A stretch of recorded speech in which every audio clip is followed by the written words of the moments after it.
झिझक पैदा कर रहा है कि पहले कह की दो पंक्तियां हैं,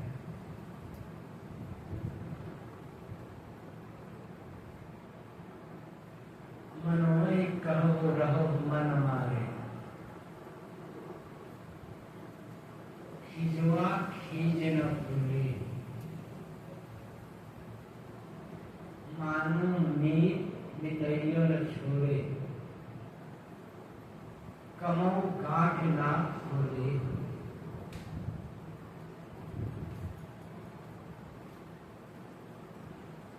सदगुरु कबीर अपने प्रणताओं को या कहना चाहिए हम सबको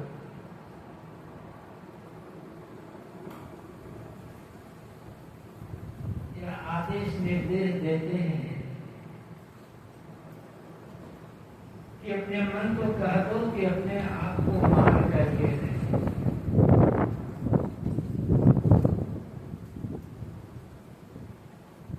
और तुम्हें कोई खिंचाने वाले चढ़ाने वाले मिले, उसे खिंचाने चढ़ाने वाली बातों को सुनकर तुम स्वयं खींच कर चिढ़ करके न बोलो। मान्यवर जो मित्र हैं उनसे कभी मित्रता की गांठ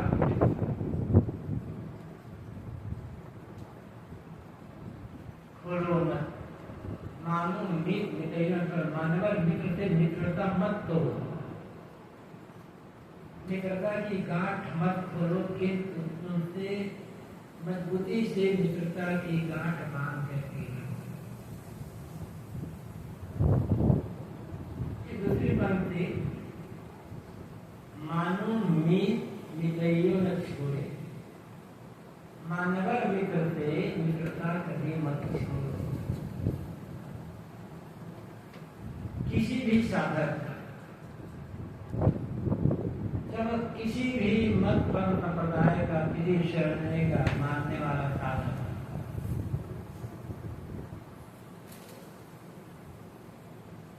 चाहे आत्मा को परमात्मा मानकर साधना कर रहा है, चाहे अलग से परमात्मा मानकर साधना कर रहा हो, साधना मार्ग में उसका सहायक उसका मित्र कौन है? विवेक वैराग्यवान संत गुरुजन, साधना पथ के कल्याण पथ के वे ही मार्गदर्शक हैं, पथ प्रदर्शक हैं। और उनसे मित्रता टूट गई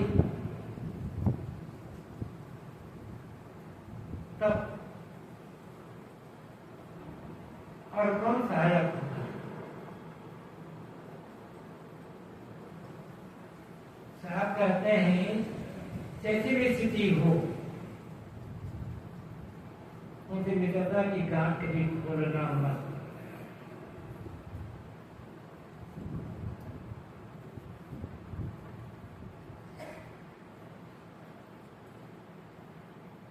जीव के सच्चे सहायक संत गुरुजन ही है। श्री विकास साहब ने कहा है, संत सहायक जीव के संत ही पार लगाए, औरन से यह होए नहीं जो भ्रम भूल भगाए। संत ही जीव के सच्चे सहायक हैं। और तो संत है वो गुरु है, संत ही गुरु होते हैं। और संत ही जीव को और सागर से पार लगाने वाले हैं। संत गुरुजनों को छोड़कर दुनिया में कोई और ऐसा नहीं है जो सच्चा उपदेश देकर हमारे मन से भ्रम और भूल मूल को मिटा दे। भटकने के दो ही कारण हैं, एक भ्रम और एक भूख। भ्रम क्या है? एक भूत के जादू टोना ग्रह लगन दिखासु शकुन अपशकुन, ये भ्रम है, हम हिसाब इसे कर सकते हैं। लेकिन सबसे बड़ा भ्रम क्या है? जो भ्रम जीव को अनादिकाल से भटका रहा है, जो जैसा नहीं है उसको वैसा मान लेना, जो जहां नहीं है उसको वहां मान लेना।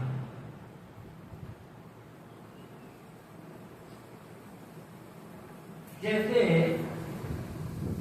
इस भ्रम को आप आभास भी कर सकते हो। जैसे गर्मी के दिनों में दोपहर के समय खुले मैदान में धूप की लहरियों में पानी को लेकर भ्रम होता है, आभास होता है।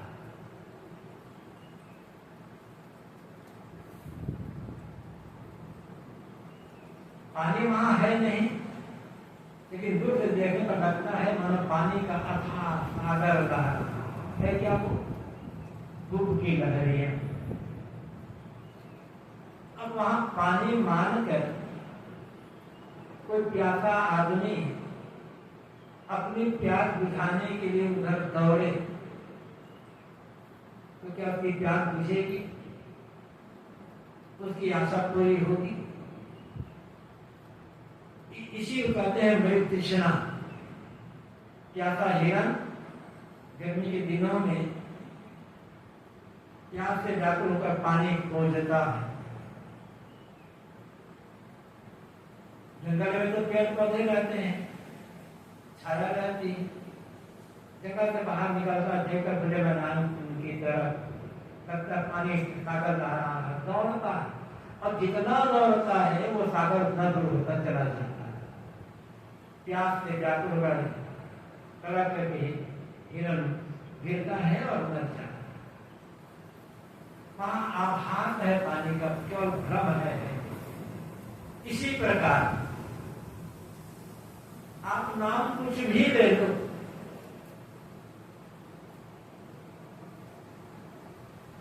दुनिया के किसी भी प्राणी पदार्थ में सुख नहीं है, सुख का भ्रम है, आभास है।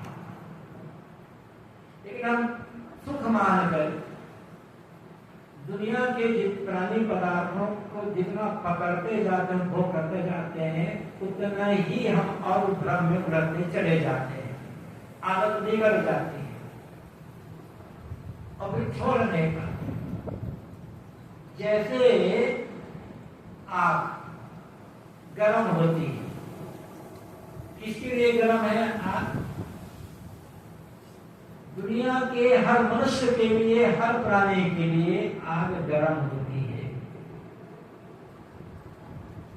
किसी के लिए आग ठंडी होती है, किसी के लिए आग गर्म होती है, ऐसा नहीं, सबके लिए गर्म। आग का स्वभाव है उष्णता, गर्मी प्रकट करना, गर्मी पैदा करना। पानी सबके लिए शीतल होता है, किसी के लिए पानी गर्म होता है, किसी के लिए पानी शीतल होता है, ऐसा नहीं है। जो भी पानी पिएगा उसकी प्यास बुझेगी। पानी का स्वभाव है प्यास बुझाना। तो जैसे आग सबके लिए गर्म होती है, पानी सबके लिए शीतल होता है, क्या आप बता सकते हैं अमुक चीज सबके लिए, प्राणी मात्र के लिए तो अलग छोड़ो, मनुष्य मात्र के लिए सुख का कारण है? जिसमें एक आदमी सुख मानता है, जिसके बिना रह नहीं पाता, दूसरा आदमी सिर्फ देख करके दुख मानता, देखना नहीं चाहता। ये है क्या? एक मन की मान्यता, भ्रम, आदत। सुख बाहर नहीं है कहीं, सुख भीतर है। सुख आत्मसंयम में सदा रहे, सुख संयम अपने। सदगुरु कबीर कहते हैं सदा रहने वाला सुख, एक सुख, शाश्वत सुख आत्मसंयम में है। और कहे तब आपने दूसरी बात भी कही, संतोष सुख है, संतोष में सुख है। संतुष्ट हो जाओ, हृदय का जलन समाप्त हो जाएगी। तो भ्रम, और इसको परखाने वाले कौन है? संत, जो उसी में डूबे हुए हैं। तो भ्रम में पड़े, अब तक सुख नहीं मिला तो नहीं मिला, आगे मिलेगा, आगे आगे आगे आगे की आशा में आदमी दौड़ता जाता है और अंत में निराश होकर दुनिया से विदा हो जाता है। दुनिया के जो प्राणी पदार्थ हैं, जीवन निर्वाह में सहायक है, बस उनके संपर्क से, संबंध से, उपयोग से जीवन का निर्वाह होता है। साथ ही दूसरों की सेवा होती है। उनमें सुख खोजोगे तो धोखा। आज तक सुख होते हैं ना, इस जीवन के पहले क्या होगा किसी को पता नहीं, लेकिन इस जीवन में जब से हो संभाले हैं तब से लेकर सुख की ही तो तलाश कर रहे हैं दुनिया के पीछे। कितना सुख मिला, कितना तृप्ति मिली, खुद अनुभव कर सकते हैं। तो भ्रम क्या है? भ्रम हमारे सुख का आधार हमसे अलग कहीं है। वो अलग क्या है? एक तो दुनिया के प्राणी पदार्थ, और इनसे तृप्ति नहीं होती है तो आदमी सोचता है इन दुनिया के प्राणी पदार्थ क्षण भंगुर परिवर्तनशील है, इनमें स्थायी सुख नहीं मिलेगा। स्थायी सुख परमात्मा में मिलेगा। ये भी भ्रम है, और इस भ्रम के पीछे पूरी दुनिया पागल है। इस भ्रम को लखाने वाले कौन है? संत और गुरुजन। क्या दुनिया में आपके किसी रिश्तेदार ने आपको बताया, मित्र मंडलियों ने बताया? और भूल क्या है? जो अपना है, जिसे हम छोड़ नहीं सकते, उसका ख्याल न होना, ये भूल है। हमारा क्या है?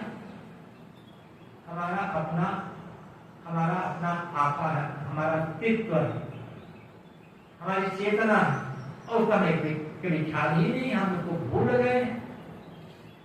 और ऐसा भूल गए हैं कि कभी उसकी याद भी नहीं होती। तो भ्रम से छुड़ाकर आत्मबोध कराने वाली संत गुरुजन ही है। इसलिए कहा गया कि संत गुरुजन ही जीव के सच्चे सहायक हैं, यही भवसागर से पार लगाने। और ऐसे संत गुरुजनों से यदि मित्रता टूट गई तो सहायक कौन होगा? और संतों से गुरुजनों से मित्रता कब टूटती है? जब मन में दुनिया का मोह और लोभ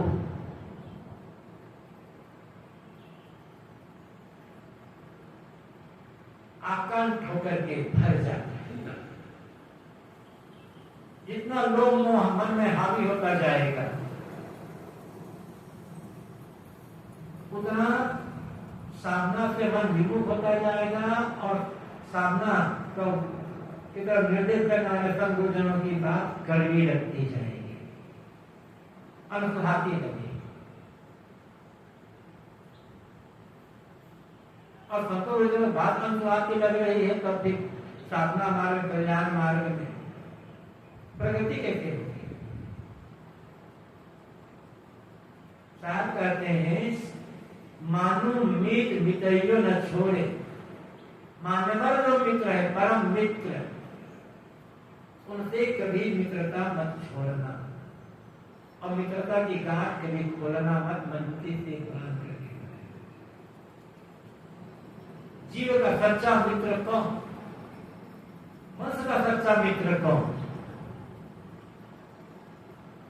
हरी जगत में भी सच्चा मित्र कौन है? सच्चे मित्र का लक्षण बताते हुए कहा गया है पापान निवार्यति योजते हिताय, गुह्यम निगुह्यति गुणान प्रगति करो, आपद्गतम चन जहाति ददाति काले संवित लक्षणम इदम प्रवदन्ति संतः। पापान निवार्यति, जो हमें गलत रास्ते से पाप के मार्ग में जाने से रोकता है,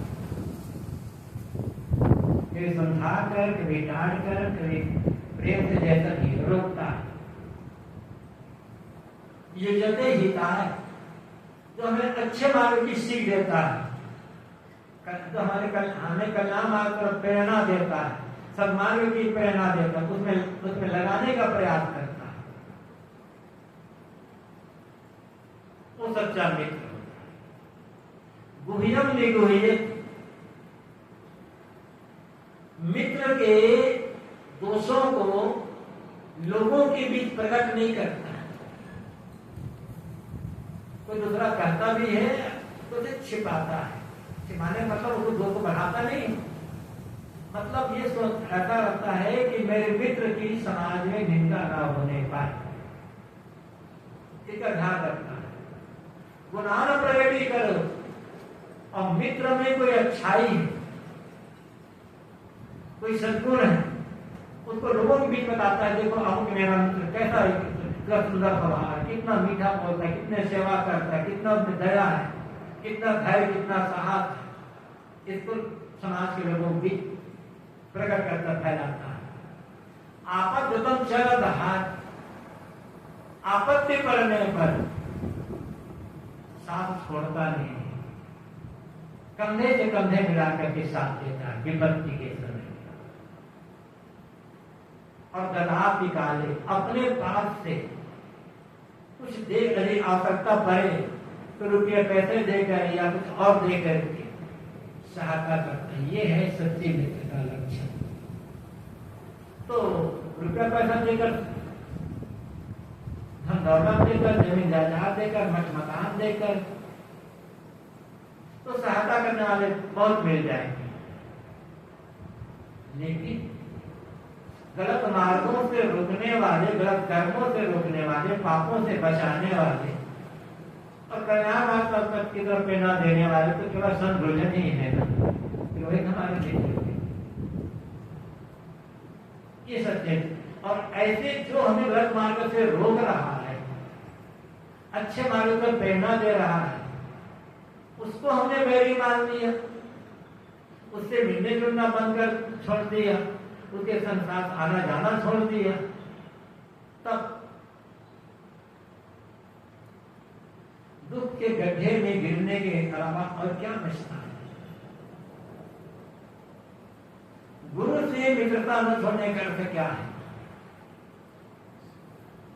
गुरु की जो कल्याणकारी बातें हैं उन बातों पर दृढ़ विश्वास रखना और जितना संभव हो उन बातों का जीवन में आचरण करना, यही गुरु से मित्रता करना है। बिहारी क्षेत्र में गुरु और शिष्य के विचारों में थोड़ा बहुत अंतर हो सकता है, लेकिन जो कल्याण की साधना है, जो साधना संबंधी बातें हैं, गुरु का जो साधना का अनुभव है, यदि उस पर विश्वास न हो तब गुरु ये बता रहे हैं कि साधना करके मन को पूरा का पूरा निर्मल किया जा सकता है, स्वमत किया जा सकता है, शांत किया जा सकता है। और मन ऐसा बनाया जा सकता है, इतनी साधना रखी जा सकती है कि मन में कोई भी कार्य भी आए ना, और इस बात पर यदि विश्वास ना हो तो क्या हम साधना मार्ग पर चल सकेंगे? ये हमें विश्वास करना ही होगा। और ऐसे समय में जो गुरु होते हैं वो दृढ़तापूर्वक अपनी बात करते हैं, और बात ऐसी ढल जाती है कभी कभी कि लगता है गर्भोक्तिपूर्वक बात कही जा रही है। जो गर्भोक्ति नहीं होती है, साधिकारोक्ति होती है। जैसे गीता में एक जगह आया है, कृष्ण ने कहा है अर्जुन के लिए, सर्वधर्मान् परित्यज्य मामेकं शरणं व्रज, अहम त्वं सर्वपापेभ्यो मोक्षयिष्यामि मा शुचः। अर्जुन, सारे धर्मों का त्याग करके तो एक मेरी शरण में आ जा, मैं तुम्हें विश्वास दिलाता हूं, मैं तुम्हें सारे पापों से मुक्त कर दूंगा, तो सोच मत कर, चिंता मत कर। एक गर्भोक्ति नहीं, साधिकारोक्ति। सर्वधर्मान् परित्यज्य, सारे धर्मों का त्याग करके। ये सारे धर्म क्या है? या हिंदू मुसलमान वाला धर्म नहीं है। कृष्ण को पता ही नहीं रहा होगा कि मैं हिंदू हूं, और कृष्ण के जमाने में तो मुसलमान थे ही नहीं, और कृष्ण जी हुए हैं, कृष्ण के जमाने में हिंदू शब्द ही नहीं था। आगे सब कृष्ण हिंदू नहीं, हम उन्हें भले हिंदू मानते हैं,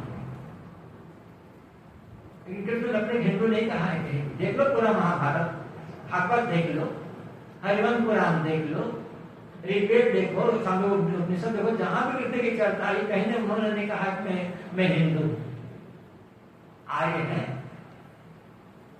यहाँ सर्वधर्मान का अर्थ ये हिंदू मुसलमान वाला धर्म नहीं। सर्वधर्मान का अर्थ है आंख, नाक, कान, जीव, त्वचा और मन, इनकी जो बहिर्मुखता है, इनके जो विषय है, इनके पर जो आसक्ति, उनको छोड़ करके गुरु की शरण में आ जाए।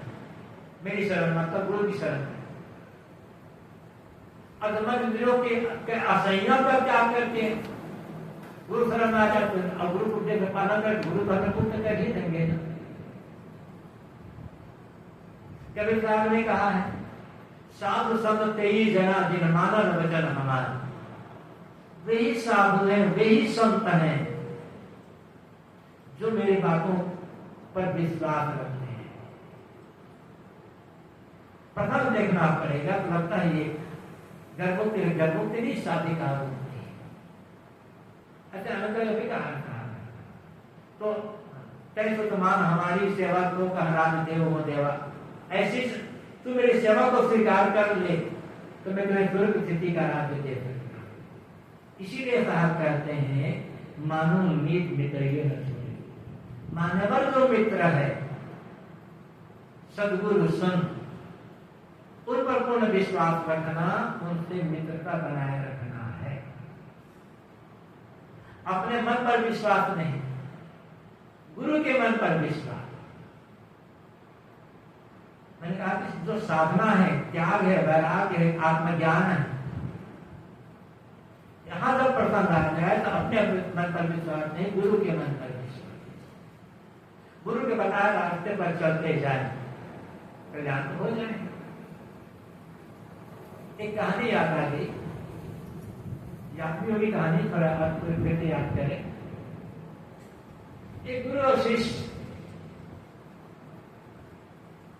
दोनों कहीं जा रहे थे, पीछे एक नदी आ गई। नदी गहरी थी, धारा तेज थी।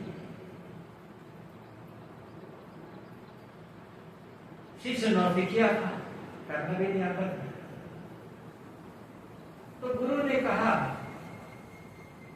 बेटा नदी गहरी है, धारा तेज है, तुम्हें तैरना आता नहीं, तुम मेरा हाथ पकड़ लो और मेरे साथ साथ फिर तुम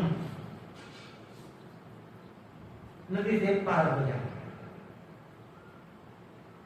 शिष्य ने गुरु की बात नहीं सुनी। अब नदी में प्रवेश कर गए और चल रहे दोनों।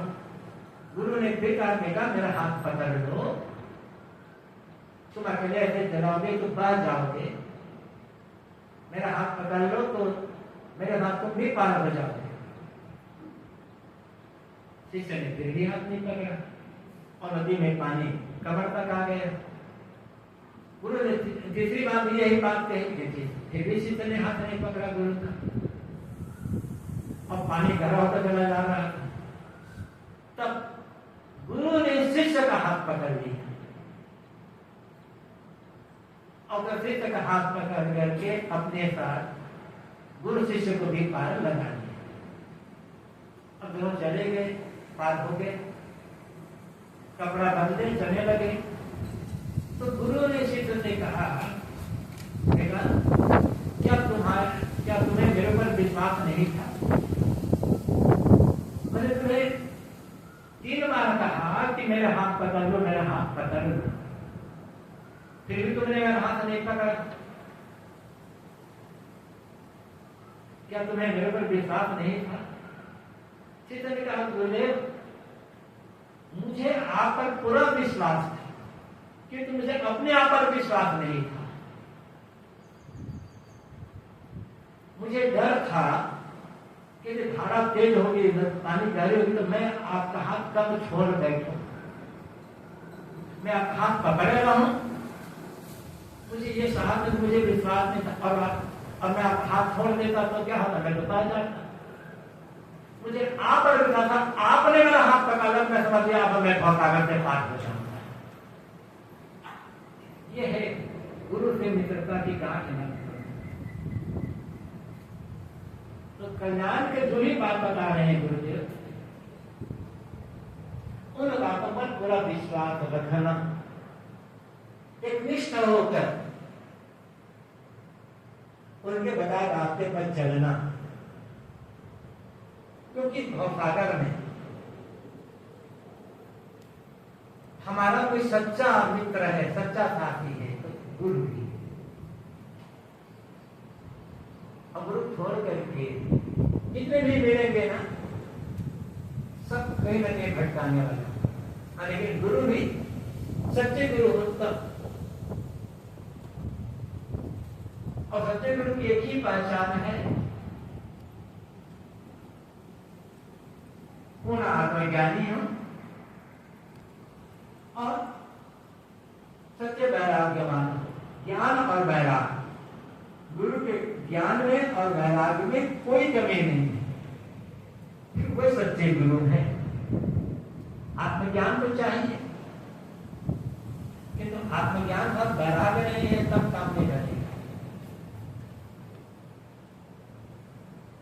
वैराग्य है, आत्मज्ञान नहीं है तो भी काम नहीं बनेगा। तो ऐसे जो यदि गुरु मिल जाए सौभाग्य से, पूर्ण आत्मज्ञानी और वैराग्यवान, तो समझना चाहिए कि अब उनका सहारा पकड़ करके हम भी भवसागर से पार हो सकते हैं। इसलिए साहब सदगुरु कभी हमें सावधान करते हैं, भटकाने वाले बहुत मिलेंगे। सबसे अधिक भटकाने वाला तो हमारा अपना मन ही है। कब मन में कैसे विचार आ जाए, कब मन में स्वार्थ आ जाए, कब मन में संसारी भावना आ जाए, कुछ कहा नहीं जाए। बराबर गुरु संत गुरुजनों की बातें सुनते रहेंगे, मनन करते रहेंगे और प्रयोग करते रहेंगे तो निश्चित है भवसागर से पार हो। पहली पंक्ति जो मैंने कही थी सदगुरु कबीर की, आप कहते हैं मनमय कहो रहो मन हमारे, खिजवा खींच न बोले। अपने मन को कह दो कि अपने आप को मार करके रहे, ये साधना है। साधना क्या? मन को मार करके रहना। किंतु मन को मारने का अर्थ क्या है? क्या मन मर सकता है? मन को मारा जा सकता है।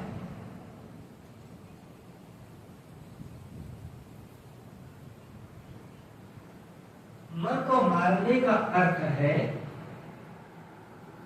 मन में उठने वाली इच्छाओं कामनाओं के पीछे न भागना, कामनाओं की पूर्ति में न दौड़ना और मन के विकारों का त्याग करना। वैसे जब तक जीवन है तब तक मन रहेगा। ज्ञानी से ज्ञानी जीवन मुक्त पुरुष के पास भी मन रहता है, और जब मन ही मर जाता, यद्यपि मन मरने को कहा जाता है जीवन मुक्त हो गए, लेकिन मन मरता नहीं। मन की मलिनताओं का, मन के विकारों का त्याग होता। यदि मन ही ना हो, मन पूरा का पूरा मर जाए तो जीवन में कोई काम ही नहीं होगा। खाना पीना, उठना बैठना, ये सब मन के द्वारा ही होता है। और ज्ञानी को भी मन के काम लेना पड़ता है। यदि मन ही ना हो तो हम कुछ काम ही ना ले, कोई काम ही नहीं होगा, कोई क्रिया ही नहीं होगी जीवन में। तब क्यों कहा जाता है मन को मारो कहते हैं। मन को मारो कहने का अर्थ है मन में जो जो इच्छा उठ जाए उन इच्छाओं के पीछे न दौड़ना। सीधी बात कहें तो इच्छा जीत होना, अपनी इच्छाओं पर संयम कर लेना, यह मन को मारना है। यही मन का मृतक हो जाना, ये जीते जी मरना। जीवत मृतक को हम साखी ग्रंथ में एक हमने कभी रामायण मानिया पुस्तक को उसमें भी हो गए। जीवत मृतक को जीते जी मरना। असल कवि ने यह भी कहा है, तब जानिया जब जीवन मुआ, जीवन को तब समझा, सच्चे आनंद का, सच्चे शांति का अनुभव तब हुआ जब जीते जी मर गए। ये जीते जी मरना क्या है? सारा अहंकार छोड़कर पूर्ण विनम्र हो जाना। जीते जी मरना कितना भी आकर्षक, कितना भी मूल्यवान क्यों ना हो, दुनिया की चीजें, दुनिया के भोग ऐश्वर्य, उनके लिए मन में लोभ मोह आकर्षण न होना, अहंता से पूर्ण ऊपर उड़ जाना, ये जीते जी मरना है। और जितने अपने मन से अहंता ममता का पूरा त्याग कर दिया, जो अपने अहंकार को मार कर दिया, मर्दित कर दिया, उसे कौन सी चोट लगेगी? उसे चोट क्यों लगेगी? उसे दुख क्यों होगा?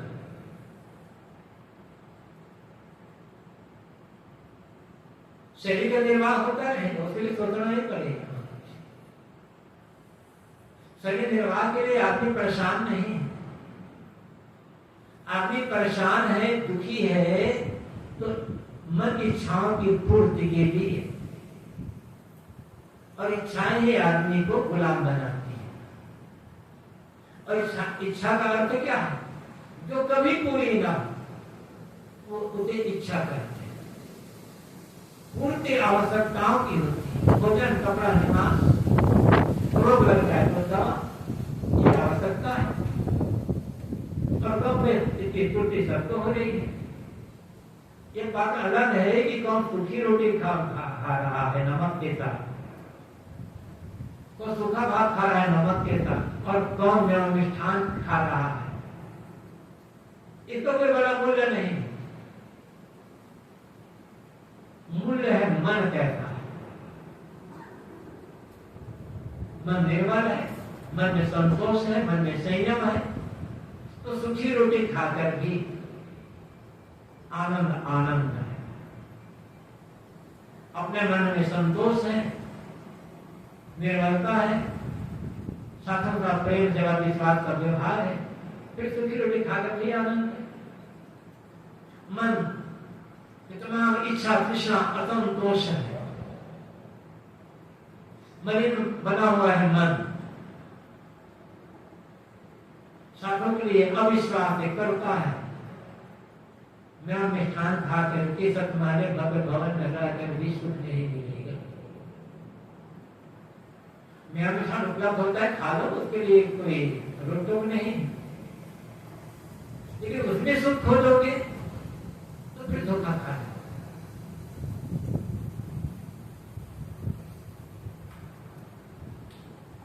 इच्छा, आप इच्छा को आप तृष्णा भी करें, आशा, आशा, इच्छा, तृष्णा, कामना सब अलग अलग है, पर भाव अंतर हो सकता है प्रसंग, लेकिन सब एक ही है।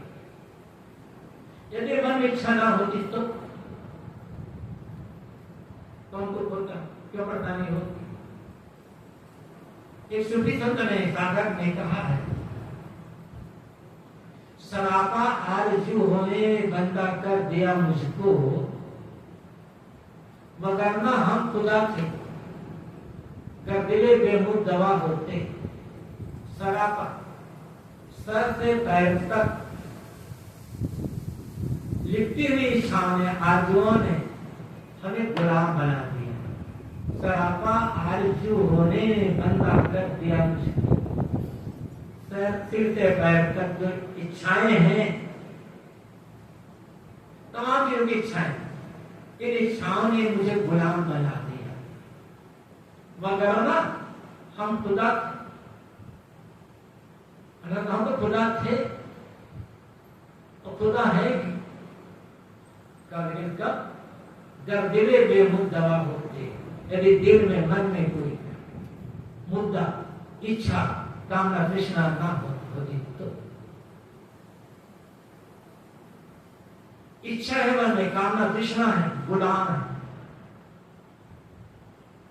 इच्छा तृष्णा कामना नहीं है, संतोष है मन में, संयम है, बादशाह है, मालिक है, परमात्मा खुदा है। क्या करते हैं, मनवाई कहो रहो मन मारे।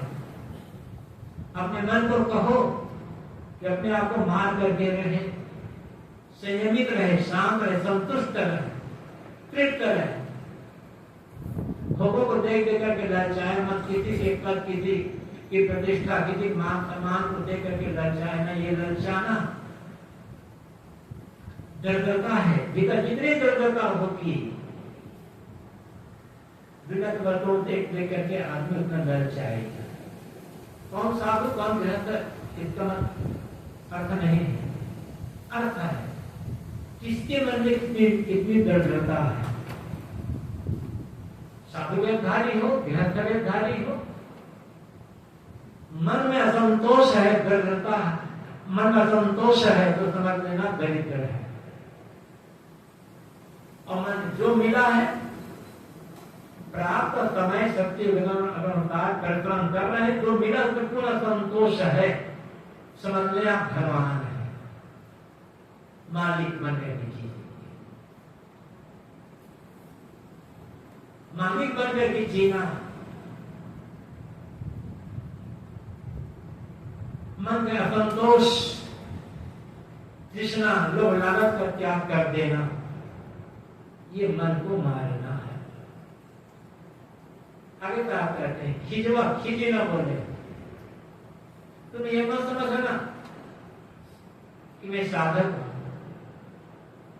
मैं भक्त हूं, सत्संगी हूं, मैं तो धार्मिक हूं, मैं तो साधु महात्मा हूं। सब लोग मुझे अच्छा ही कहेंगे, कोई मुझे बुरा मत कहना, कोई मुझे बुरा ना कहे। ये सोचना ही दर्द होता है, ये सोचना ही दुख का कारण है। सब हमें अच्छा कहें, कोई हमें बुरा ना कहे और हमारे बारे में बुरा ख्याल ना रखे, ये सोचना अपने आप को दुखी करना है। सब हमें अच्छा ही कहे, हमें अच्छा माने, हमारे बारे में कोई किसी प्रकार का गलत ख्याल न रखे, तब हम सुखी होंगे, ऐसा सोचना उसी प्रकार है जैसे कोई आदमी बर्फ को भूनकर खाने की इच्छा रखे। सोचोगे कि बर्फ तो बहुत ठंडी है, थोड़ा भून लेता हूं आग में तब खाऊंगा, इच्छा पूरी होगी। अपनी धोखा देना है ना। अच्छा रहो, अच्छा सोचो, अच्छा करो, ये अधिकार में है। सब हमें अच्छा कहेंगे, ये अधिकार में नहीं। चाहते हाँ चाहते हैं खिजवा खींचे ना बोले, कोई तुम्हारी निंदा करने वाला मिले, तुम्हारी बुराई करने वाला मिले, तुम्हें चिढ़ाने वाला मिले, दुखी मत होना, चिढ़ करके मत बोलना। दुखी हो जाना, चिढ़ करके बोलना अपनी हार है। जितना हम भीतर से कमजोर होंगे, हमारा ज्ञान कमजोर होगा, हमारा विवेक कमजोर होगा, हमारी साधना कमजोर होगी, उतना हमें निंदा से डर लगेगा, उतना निंदा हमें परेशान करेगी, दुख देगी, उतना हम चिढ़ करके बात करेंगे, खिंचते रहेंगे। ये दुनिया है। दुनिया में आज तक कौन ऐसा हुआ है जिसकी निंदा आलोचना न हुई हो, जिसकी बुराई ना हुई, जिसको गलत कहने वाले लोग न मिले। हम स्वयं दूसरों की निंदा न करें, ये तो संभव है। और ये हमारे लिए कल्याण का रास्ता है। निंदा करके तो हम अपने मन को गंदा करते हैं, लेकिन कोई हमारी निंदा न करे, इन पर अधिकार कहां है? अधिकार है कि हम किसी की निंदा न करें, और निंदा से डरने वाला साधक नहीं हो सकता। सदगुरु कबीर की पंक्तियां याद करें। जो तू भक्ति कराने को चाहत हो, निंदा से नहीं डरी रुचि, 5 छड़ी को सिर पर मारे, साथ बने तो सही रुचि। यदि तुम भक्ति करना चाहते हो, साधना करना चाहते हो, कल्याण मार्ग में चलना चाहते हो, सेवा भी करना चाहते हो, तो निंदा से डरना मत। यहाँ कहा केवल इतना कर, निंदा से डरो मत, साथ तो और डरते हैं। यदि तुम्हें कल्याण प्रिय है तो तुम्हारे सिर पर कोई 5 घंटा मारे तो भी उसे सहन कर लेना, बदला लेने की भावना मन में मत रखना। यद्यपि कोई छड़ी मारने वाला नहीं है, पर जबान से बड़ा बड़ा कहने वाले भी नहीं, किंतु बदला लेने की भावना मन में है, तब तो घोर अविवेक। हम अत्यंत कमजोर है, अत्यंत कमजोर है, कुछ नहीं हमारे पास।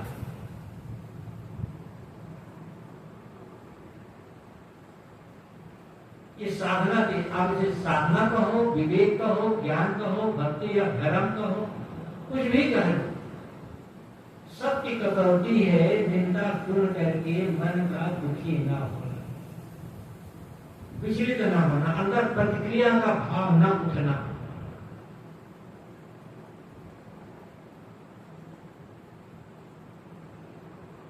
प्रतिक्रिया का भाव उठा मतलब ये भीतर कमजोरी है, अभी मेरे को पता नहीं है। सदगुरु कबीर ने तो यहां तक कह दिया है ना, निंदक नेरे राखिए आंगन कुटी छवाए, बिन पानी बिन साबुन निर्मल करे शोभा। कोई तुम्हारी निंदा करने वाला है तो उसे दूर मत करो, अपने पास में, अपने घर के बगल में उसके लिए कुटी छवा कर रहे, ताकि समय समय से तुम्हारी निंदा करके बिना साबुन पानी के तुम्हारे मन को, तुम्हारी आदत को शुद्ध करता है। बहुत कठिन नहीं, हम ऐसा नहीं कर सकते। तो इतना तो करें ना कि निंदा सुनकर दुखी ना हो और निंदा करने वाले की हम स्वयं निंदा करने के डर न जाए। हम स्वयं निंदा करने लग गए मतलब भटक गए। फिर उनमें हमें अंतर क्या हुआ? वो तो वैसा ही हुआ, तू मत हो गया। वे निर्गुणिया नहीं कर मानता माते कहने साथ आवे तो साथ करते, वो तो ज्ञानी आदमी है ना। अज्ञानी है, भूला भटका हुआ है, इसलिए निंदा कर रहा है, इसलिए तुम्हारी बुराई कर रहा है। और अपनी बुराई सुनकर तुम भी उसी प्रकार की बुराई करने लग गए, तो उसमें और तुम में अंतर क्या होगा? जैसे वो अज्ञानी वैसे तुम अज्ञानी। वो तो वैसा हुआ, तुम तो हुआ। वे निर्गुणिया, वो तो निर्गुणी आदमी ना समझ है, और तुम मानते हो कि मैं तो बड़ा गुणवान, मैं समझदार हूं। तो फिर अपनी जो समझदार हो तो अपने आप को उस नासमझ आदमी की बराबरी में क्यों खड़ा कर? यदि कोई हमारी निंदा कर रहा है और प्रतिक्रिया में हम भी उसकी निंदा करना शुरू कर दिए, तो हमारा लेवल और उसका लेवल एक बराबर ही हो। फिर किस आधार पर मानते हैं कि हम समझदार हैं, ज्ञानी हैं, साधक हैं? कोई कसौटी होनी चाहिए ना। ये साधना की बात है, व्यक्ति के जीवन की बात। लेकिन धीरे धीरे स्थिति आएगी, लेकिन इस स्थिति तक पहुंचे बिना कल्याण संभव नहीं है। गुरुदेव जी कहा करते थे, इस दुनिया में आए हो तो समझ लो कि चाटा खाने के लिए दुनिया में जन्म लेकर के आए। यहाँ चाटा के अलावा कुछ मिलने वाला है नहीं। अब बिना सहन किए तुम एक कदम चल नहीं सकते, सहना तो पड़ेगा। चाहे घर में रहो तो सहना पड़ेगा, चाहे मठ में रहो तो सहना पड़ेगा, अकेले रहो तो सहना पड़ेगा, और लोगों के बीच रहोगे तो सहना पड़ेगा। सहना होगा। लेकिन गुरुदेव जी कहते थे, मैं सहन कर रहा हूं, लोग मुझे सहा रहे हैं।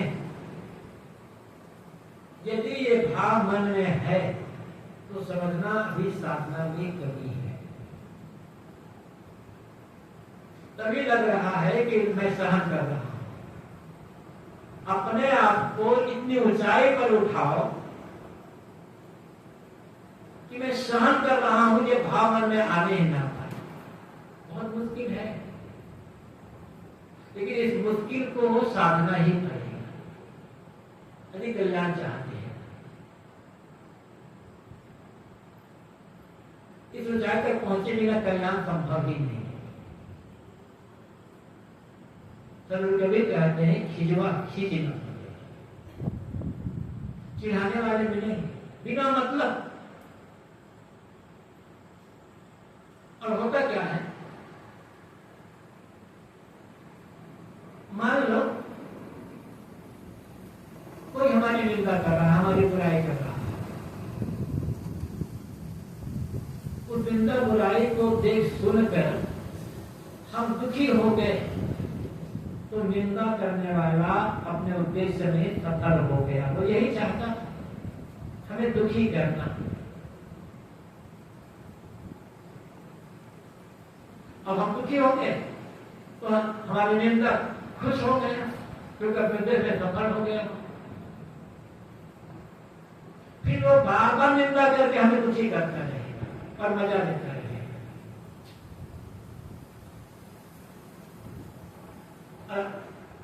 ये तो हमारी हार है, हम हार तो गए और निंदा का उद्देश्य में सफल हो गया। किंतु कोई हमारी निंदा बुराई कर रहा है, सैकड़ों के बीच में निंदा बुराई कर रहा है और हम दुखी नहीं हुए, हमारे मन में प्रतिक्रिया का भाव नहीं आया, शांत रह गए जैसे कुछ हुआ ही नहीं।